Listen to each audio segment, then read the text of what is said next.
Bom dia, gente, tudo bom? Agora a gente começa a nossa aula de propriedades periódicas, certo?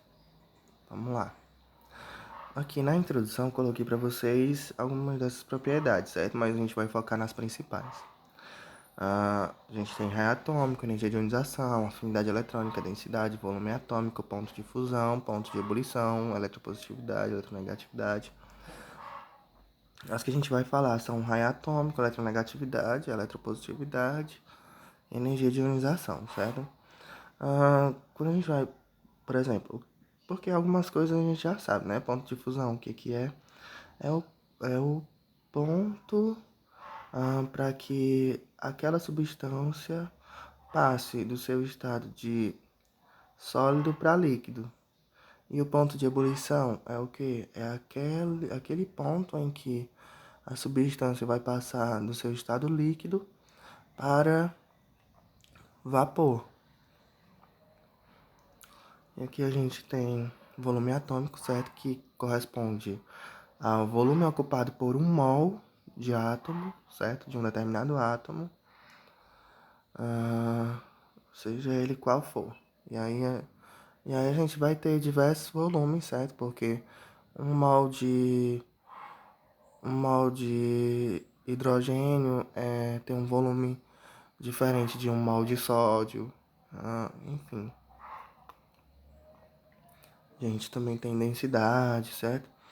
E aí a densidade a gente lembra que é o quê? Que é a razão entre a massa e o volume que essa massa ocupa, certo? E aí quanto mais compacto isso for,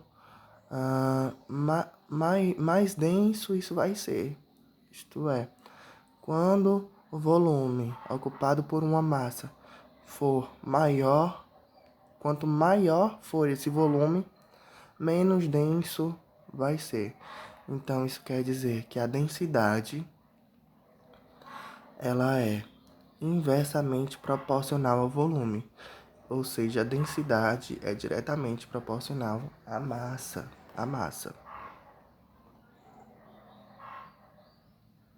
Vamos começar, né? Aqui, raio atômico. O que é o raio atômico? É o raio.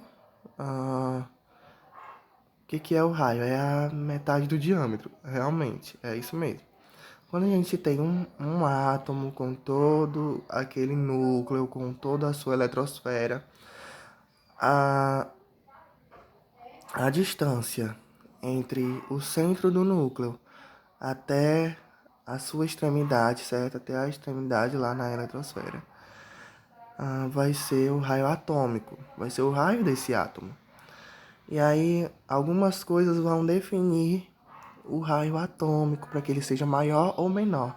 E aí a gente sabe que na tabela periódica, o raio atômico vai crescer da direita para a esquerda e de cima para baixo, certo?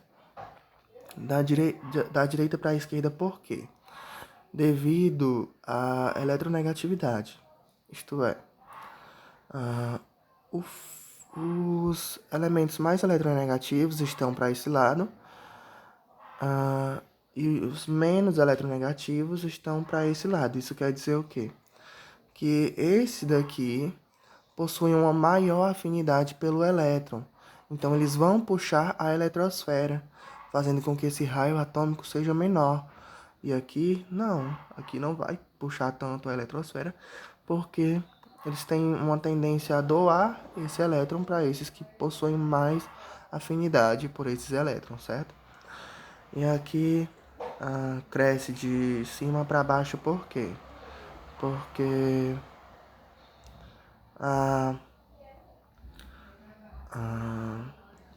aqui a gente vai ter um número de elétrons maior do que aqui, certo? Então, esse número de elétrons maior vai conferir uma maior eletrosfera, e aí essa eletrosfera vai garantir que o raio do átomo seja bem maior, certo? Agora, a energia de ionização. O que é a energia de ionização?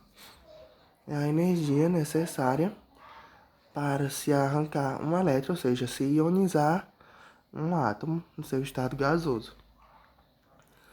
Digamos que Aí assim, a energia de ionização ela vai crescer da esquerda para a direita e de baixo para cima. Mas por quê? Vamos lá voltar para a eletronegatividade. Esses átomos aqui, certo? Por exemplo, o flúor, ele possui uma maior afinidade pelo elétron. O flúor, ele é da família 7A, e aí ele vai possuir essa afinidade por elétron, certo? Mais do que esses elementos daqui.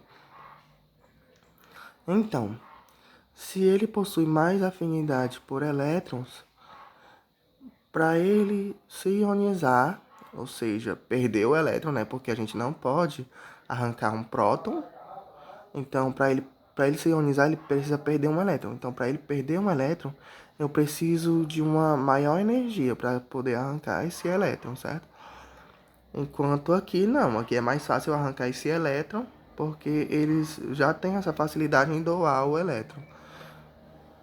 Já no numa mesma família, por que que o flúor possui uma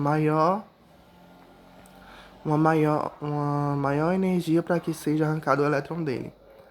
Porque esses elementos aqui, eles possuem mais elétrons do que o flúor. Então, como ele tem menos elétrons, ele vai ter uma tendência a doar menos esses elétrons, certo? Agora vamos para a eletronegatividade, que a gente já acabou falando dela no decorrer do slide todo, certo?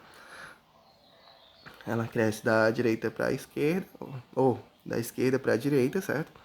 E de baixo para cima. E aí a gente vai ter uma coisa curiosa.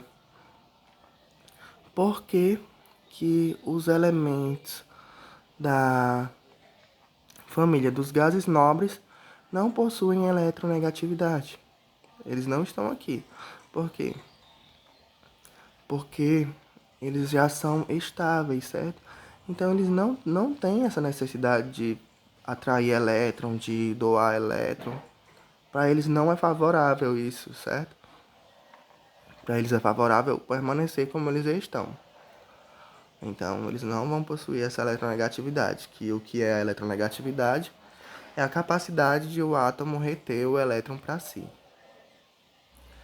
A eletropositividade já seria exatamente o contrário, certo?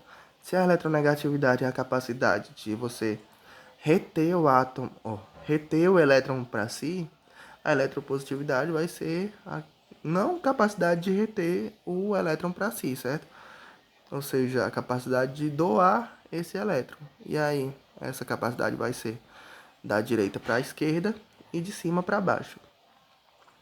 Da direita para a esquerda, porque a gente já sabe, né? Aqui são mais eletronegativos, então eles têm essa facilidade de receber o elétron. Se ele é da família 7A, ele tem o flúor, por exemplo, que é da família 7A. Se ele é da família 7A, é mais fácil para ele receber um elétron e ficar com 8, certo? Se estabilizar, do que o do que o lítio receber 7 elétrons para se estabilizar, certo? Não é favorável, não. A tendência aqui é o pobre doar. Realmente quem é mais generoso é o pobre. Ou seja, o pobre em elétrons é que vai doar 7. Ou o pobre em elétrons é que vai doar 1 para o que tem 7. Aqui na família 2A vai doar 2 elétrons para quem tem 6. E aí sim, esses daqui vão se estabilizando, enfim. Ah, ou seja, a tendência é quem tem menos doar para quem tem mais. E aí, quem tem mais receber de quem tem menos. Então, essa eletropositividade vai dizer quem é que vai doar. E aí os doadores estão para cá, porque eles possuem menos elétrons na sua última camada, certo? E aqui como eles aqui na mesma família, certo? Na família 1A, ah, vai crescer essa eletropositividade de cima para baixo. Por quê? O hidrogênio, por exemplo, só tem um elétron. É mais fácil arrancar um elétron do hidrogênio ou um elétron do sódio. O sódio tem 11. Quem tem mais vai ser vai ter essa tendência a doar mais. Quem tem menos, quem tem menos, assim, né, na mesma família, certo, gente? Aqui, para esse lado aqui não. Aqui o pessoal é mais eles querem, né? Eles querem. Aqui não. Aqui a tendência é doar para baixo, por quê? Aqui eles têm a tendência a doar mais, porque o átomo, o elétron do hidrogênio está mais perto do núcleo, está mais difícil arrancar esse elétron. E aqui o último elétron do sódio está mais afastado do núcleo, então é mais fácil arrancar esse elétron. Ou seja, como ele tem mais elétrons, ele vai poder doar melhor do que o hidrogênio que só tem um, certo?